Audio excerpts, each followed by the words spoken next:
Un raton laveur comme chez lui, sur la terrasse et dans le salon.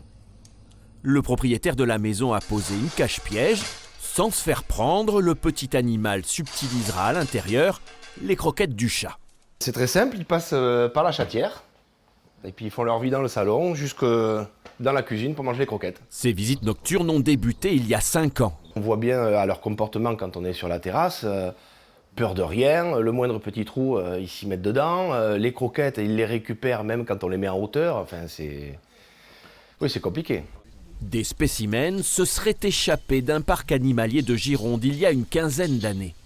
Mais ils font des dégâts.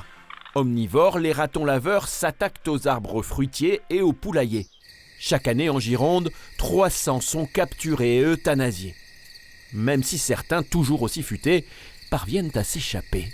Qui dit espèce exotique envahissante dit aussi un déséquilibre écologique avec les espèces qui sont autochtones. On pourrait parler de la loutre, du vison d'Europe, ou alors certains oiseaux qui sont protégés et dont les nichés sont systématiquement prédatés par les ratons laveurs. Le raton laveur est aussi porteur de maladies transmissibles à l'homme. Peu farouche, l'approcher n'est pas recommandé. Pépé, moi je te donne tout ce que tu veux à manger.